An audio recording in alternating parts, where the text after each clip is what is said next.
Welcome back to Torah in 10, Parshas Vayishlach. I'm Jody Burkell, and I'm so excited to be here with you again. What's the life-changing idea Rabbi Sacks of blessed memory teaches us this week? If you find yourself struggling with faith, you are in the company of Jacob, who became Israel, the father in faith of us all.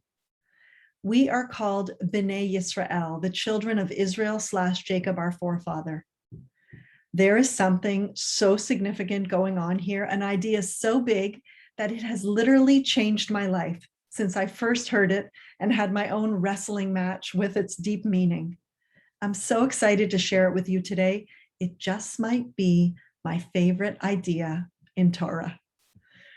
We learned from Rabbi Sacks that Jacob's life experiences provide us with a powerful metaphor of spiritual life. In Parshas Vayetze, we spoke about faith as a ladder.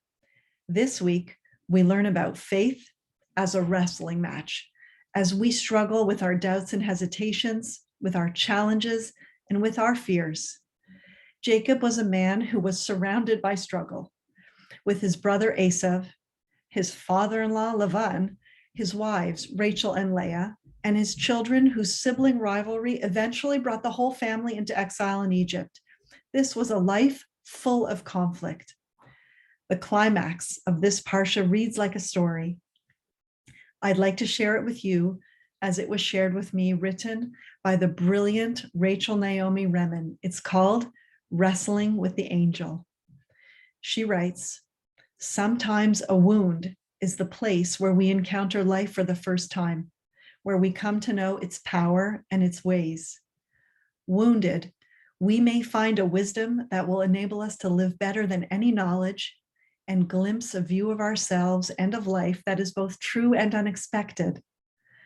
The last story her grandfather told her as a child was about a man called Jacob, who had been attacked in the night as he slept alone at the bank of a river. He had been traveling, and when he had stopped to make his meal and settle down to sleep, the place seemed safe enough. But it was not so. He awakened to find himself gripped by muscular arms and pinned to the ground. It was so dark that he couldn't see his enemy, but he could feel his power. Gathering all his strength, he began to struggle to be free. Jacob could hear his attacker's breath. He could feel the cloth of his garments. He could even smell him. Jacob was a very strong man, but even using all of his strength, he could not free himself, nor could he pin his enemy down either. They were evenly matched, and they rolled on the ground and struggled fiercely.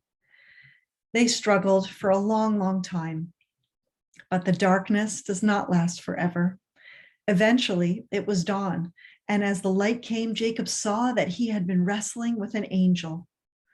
With the coming of the light, the angel let go of Jacob and tried to leave, but Jacob held him fast.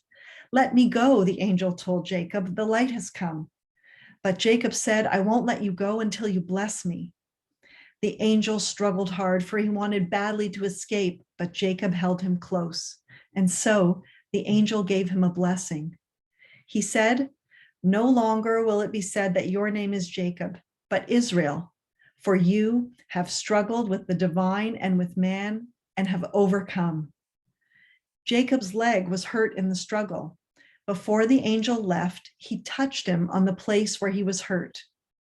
Rachel asked her grandfather to help it get better. "No," her grandfather answered. "He touched it to remind Jacob of it." Jacob carried it with him all his life. It was his place of remembering. This was a confusing story. She writes, "How could it be that one might confuse an angel with an enemy? But her grandfather said that this sort of thing happens all the time." "Even so," he said, "it's not the most important part of the story. The most important part of the story is that everything has its blessing." Years later, as Naomi struggled with her own illness in life, she wondered if her grandfather had shared this story many times before his death as a compass. It's a puzzling story about the nature of blessings and the nature of enemies. How tempting to let the enemy go and flee, to put the struggle behind us as quickly as possible and get on with life. Life might be easier, but far less genuine. Perhaps the wisdom lies in engaging in the life we have been given as fully and courageously as possible and not letting go until we find the unknown blessing that's in everything. Rabbi Sacks teaches us that it is in the struggle that Jacob receives a completely new identity, Israel. Even more strikingly, despite the fact that he was told, "Your name shall no longer be Jacob," the Torah continues to call him Jacob, suggesting that his struggle was lifelong, as often is ours. Jacob struggled with God and with life and was triumphant.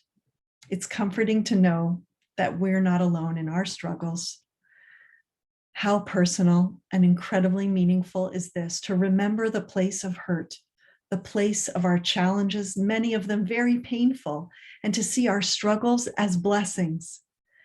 When we understand that out of such experiences, we, like Jacob, can emerge limping, yet it is out of these experiences that we too can discover that we have been wrestling with an angel or God who believes in us more than we believe in ourselves. We all have greatness in us, and it is not despite our struggles, but through them that we become the people God knows we can be. How's that for a life-changing idea?